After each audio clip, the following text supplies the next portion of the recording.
साल बाद महाशिवरात्रि पर बन रहे हैं बेहद शुभ संयोग। धार्मिक दृष्टि के साथ साथ ज्योतिष की दृष्टि से भी इस बार की महाशिवरात्रि है बेहद खास। महाशिवरात्रि पर शनि प्रदोष व्रत का भी बन रहा है शुभ संयोग।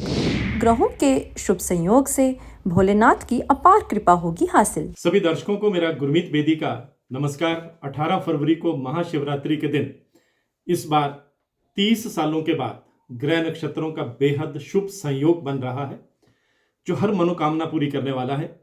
धार्मिक दृष्टि के साथ साथ ज्योतिष की दृष्टि से भी इस बार की महाशिवरात्रि बेहद खास रहने वाली है और जमकर भोले की कृपा बरसेगी।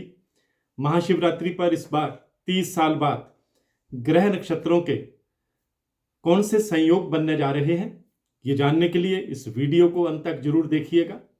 और जिन्होंने इस चैनल को सब्सक्राइब नहीं किया है उसे जरूर सब्सक्राइब कीजिएगा। मैं सबसे पहले दर्शकों को ये बताना चाहूँगा कि महाशिवरात्रि हिंदुओं के सबसे बड़े पर्वों में से एक है। शिवरात्रि शिव और शक्ति के मिलन का एक महान पर्व है। ऐसी मान्यता है कि इसी दिन भगवान शिव और माता पार्वती का विवाह हुआ था, इसलिए भक्तगण महाशिवरात्रि को गौरी शंकर की शादी की सालगिरह के रूप में भी मनाते हैं। हिंदू धर्म में 3 देवताओं ब्रह्मा, विष्णु, महेश को इस सृष्टि की रचना और विनाश अर्थात संचालन के लिए उत्तरदायी माना जाता है। इन तीनों ही देवताओं को एक साथ त्रिदेव की उपाधि दी गई है। शंकर या महादेव सबसे महत्वपूर्ण देवताओं में से एक हैं। इन्हें देवों के देव महादेव भी कहते हैं। इन्हें भोलेनाथ, शंकर, महेश, नीलकंठ आदि नामों से भी जाना जाता है। तंत्र साधना में इन्हें भैरव के नाम से जाना जाता है। शंकर जी सौम्य और रौद्र रूप दोनों के लिए विख्यात हैं।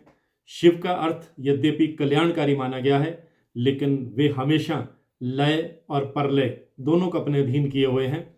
इन्हें देवों का देव महादेव कहा जाता है। वेदों में इनका नाम रुद्र है। इनकी अर्धांगिनी का नाम पार्वती है। इनके पुत्र कार्तिकेय और गणेश हैं तथा पुत्री अशोक सुंदरी है। महाशिवरात्रि को गौरी शंकर की शादी के रूप में मनाया जाता है और इसे शिव और शक्ति के मिलन का एक महान पर्व माना जाता है।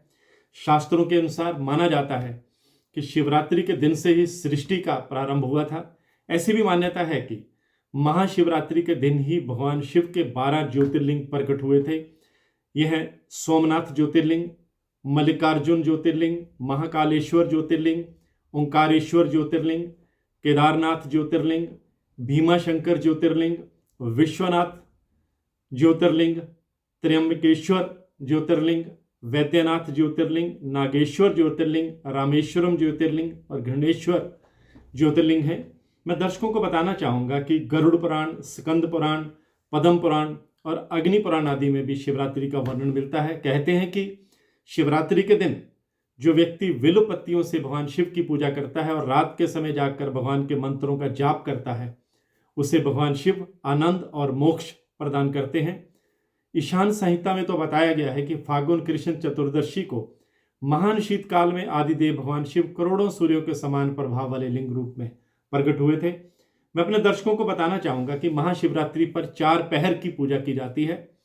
इस साल प्रथम पहर की पूजा का जो मुहूर्त है वो 18 फरवरी को शाम 6:41 से रात 9:47 तक रहेगा। उसके बाद द्वितीय पहर की पूजा का शुभ मुहूर्त रात 9:47 से रात 12:53 तक रहेगा। तृतीय पहर का पूजा मुहूर्त 18-19 फरवरी की मध्य रात्रि 12:53 से 3:58 तक रहेगा। और वहीं चतुर्थ पहर पूजा मुहूर्त 19 फरवरी को तड़के सुबह 3:58 से सुबह 7:06 तक रहेगा। महाशिवरात्रि व्रत पारण का समय 19 फरवरी की सुबह 6:11 से लेकर दोपहर 2:41 तक रहेगा। ज्योतिष के अनुसार महाशिवरात्रि पर 30 साल के बाद दुर्लभ संयोग बनने जा रहा है। इस साल महाशिवरात्रि के व्रत के साथ ही शनि प्रदोष व्रत का संयोग बन रहा है। प्रदोष व्रत में भगवान शिव की शाम को पूजा की जाती है। इस साल शिव जी के भगत शनिदेव महाशिवरात्रि के दिन अपनी मूल त्रिकोण राशि कुंभ में रहेंगे। इतना ही नहीं, इस समय ग्रहों के राजा सूर्य भी कुंभ राशि में ही रहेंगे। इस तरह महाशिवरात्रि पर कुंभ राशि में शनि सूर्य के कॉम्बिनेशन का बड़ा परिवर्तनकारी योग बनने जा रहा है। साथ ही धन और लग्जरी के दाता शुक्र ग्रह अपनी उच्च मीन राशि में रहेंगे। इस तरह महाशिवरात्रि के दिन ग्रहों का ये बेहद शुभ संयोग भगवान शिव की अपार कृपा दिलाने वाला है। लिहाजा इस दिन शनि दोष दूर करने के उपाय करें। इसके अलावा काल सर्प दोष दूर करने के उपाय भी इस दोष से राहत दिलाएंगे। हिंदू धर्म में महाशिवरात्रि का विशेष महत्व है क्योंकि ये शिव और शक्ति के मिलन की रात है। इस दिन शिव भक्त अपने आराध्य का आशीर्वाद पाने के लिए व्रत रखने के साथ जलाभिषेक करते हैं। इस दिन भोले बाबा की विधिवत पूजा करने के साथ साथ जलाभिषेक करने से व्यक्ति को सभी दुखों से छुटकारा मिल जाता है, घर में खुशियां खुशियां छाती हैं। शिवरात्रि की पूजा विधि के बारे में अलग अलग मत हैं। सनातन धर्म के अनुसार शिवलिंग स्नान के लिए रात्रि के प्रथम प्रहर में दूध, दूसरे प्रहर में दही, तीसरे प्रहर में धृत, चौथे प्रहर में मधु यानी शहद से स्नान करना चाहिए। चारों प्रहर में शिवलिंग स्नान करने के लिए मंत्र भी हैं। प्रथम प्रहर में हरिंग ईशानाय नमः, दूसरे प्रहर में हरिंग अघोराय नमः, तीसरे प्रहर में हरिंग वामदेवाय नमः और चौथे प्रहर में हरिंग सद्योजाताय नमः मंत्र का जाप करना चाहिए। महाशिवरात्रि की पूजा विधि बारे अपने दर्शकों को बताना चाहूंगा कि महाशिवरात्रि के दिन सबसे पहले शिवलिंग में चंदन के लेप लगाकर पंचामृत से स्नान कराना चाहिए। महाशिवरात्रि व्रत काल के दौरान मिट्टी के लोटे में पानी या दूध भरकर ऊपर से बेलपत्र, आग, धतूरे के फूल, चावल आदि डालकर शिवलिंग पर चढ़ाने चाहिए। अगर आसपास कोई शिव मंदिर नहीं है तो घर में ही मिट्टी का शिवलिंग बनाकर उनका पूजन किया जाना चाहिए। साथ ही शिव पुराण का पाठ और महामृत्युंजय मंत्र या शिव के पंचाक्षर मंत्र ओम नमः शिवाय का जाप इस दिन करना चाहिए। शिव पूजा के बाद गोबर के उपलों की अग्नि जलाकर तिल, चावल और घी की मिश्रित आहुति देनी चाहिए। महाशिवरात्रि के दिन रात्रि जागरण का भी विधान है। मान्यता है कि जो भक्त ऐसा करते हैं उनकी सभी मनोकामनाएं पूरी होती हैं। तो आज की पोस्ट में बस इतना ही।